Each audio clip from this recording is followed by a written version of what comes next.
بسم اللہ الرحمن الرحیم۔ شروع اللہ کے نام سے جو بڑا مہربان نہایت رحم والا ہے۔ کوہ طور کی قسم اور اس کتاب کی جو لکھی ہوئی ہے کشادہ ورق میں، اور آباد گھر کی اور اونچی چھت کی اور جوش مارتے سمندر کی کہ تمہارے پروردگار کا عذاب واقع ہو کر رہے گا اور اس کو کوئی روک نہیں سکے گا۔ جس دن آسمان لرزنے لگے کپ کپا کر اور پہاڑ سچ مچ اڑنے لگیں تو اس دن جھٹلانے والوں کے لیے خرابی ہوگی، جو بیکار باتوں میں پڑے کھیل رہے ہیں۔ جس دن ان کو آتش جہنم کی طرف دھکیل دھکیل کر لے جائیں گے اور کہا جائے گا یہی وہ جہنم ہے جس کو تم جھوٹ سمجھتے تھے۔ تو کیا یہ جادو ہے یا تم کو نظر ہی نہیں آتا؟ اس میں داخل ہو جاؤ اور صبر کرو یا نہ کرو تمہارے لیے یکساں ہے۔ جو کام تم کیا کرتے تھے یہ انہی کا تم کو بدلہ مل رہا ہے۔ جو پرہیزگار ہیں وہ باغوں اور نعمتوں میں ہوں گے، جو کچھ ان کے پروردگار نے ان کو بخشا اس کی وجہ سے وہ خوشحال ہوں گے، اور ان کے پروردگار نے ان کو دوزخ کے عذاب سے بچا لیا۔ کہا جائے گا کہ اپنے اعمال کے صلے میں مزے سے کھاؤ اور پیو، تختوں پر جو برابر برابر بچھے ہوئے ہیں تکیے لگائے ہوئے ہوں گے، اور بڑی بڑی آنکھوں والی حوروں کو ہم ان کی بیویاں بنا دیں گے۔ اور جو لوگ ایمان لائے اور ان کی اولاد بھی راہ ایمان میں ان کے پیچھے چلی، ہم ان کی اولاد کو بھی ان کے درجے تک پہنچا دیں گے اور ان کے اعمال میں سے کچھ کم نہ کریں گے۔ ہر شخص اپنے اعمال میں پھنسا ہوا ہے، اور جس طرح کے میوے اور گوشت کو ان کا جی چاہے گا ہم ان کو عطا کریں گے۔ وہاں وہ جام شراب کی چھینا جھپٹی کریں گے جس کے پینے سے نہ کوئی لغو بات ہوگی اور نہ کوئی گناہ کا کام۔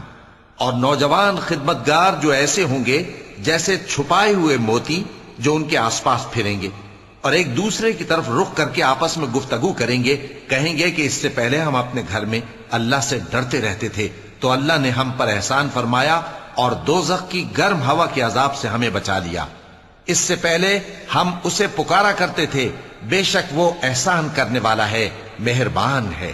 تو اے پیغمبر تم نصیحت کرتے رہو، تم اپنے پروردگار کے فضل سے نہ تو کاہن ہو اور نہ دیوانے۔ کیا کافر یہ کہتے ہیں کہ یہ شاعر ہے اور ہم اس کے لیے زمانے کی گردش کا انتظار کر رہے ہیں؟ کہہ دو کہ انتظار کیے جاؤ، میں بھی تمہارے ساتھ انتظار کرتا ہوں۔ کیا ان کی عقلیں ان کو یہی سکھاتی ہیں یا یہ لوگ ہیں ہی شریر؟ کیا کفار یہ کہتے ہیں کہ ان پیغمبر نے قرآن از خود بنا لیا ہے؟ بات یہ ہے کہ یہ اللہ پر ایمان نہیں رکھتے۔ اگر یہ سچے ہیں تو یہ بھی ایسا کلام بنا لائیں۔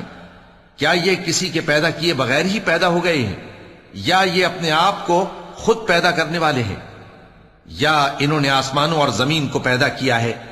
نہیں، بلکہ یہ یقین ہی نہیں رکھتے۔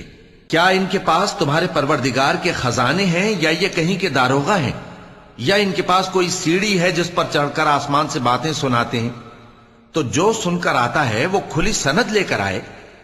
کیا اللہ کی تو ہوں بیٹیاں اور تمہارے لیے بیٹے؟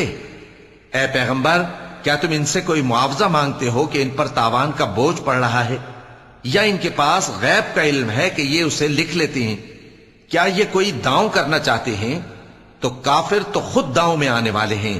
کیا اللہ کے سوا ان کا کوئی اور معبود ہے؟ اللہ تو ان کے شریک بنانے سے پاک ہے۔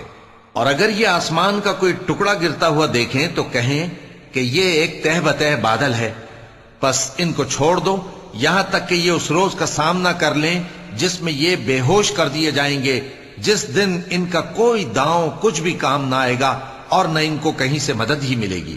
اور ظالموں کے لیے اس کے سوا اور بھی عذاب ہے، لیکن ان میں کے اکثر نہیں جانتے۔ اور تم اپنے پروردگار کے حکم کے انتظار میں صبر کیے رہو، تم تو ہماری آنکھوں کے سامنے ہو۔ اور جب اٹھا کرو تو اپنے پروردگار کی تعریف کے ساتھ تسبیح کیا کرو، اور رات کے بعض اوقات میں بھی اور ستاروں کے غروب ہونے کے بعد بھی اس کی تسبیح کیا کرو۔ صدق اللہ العظیم۔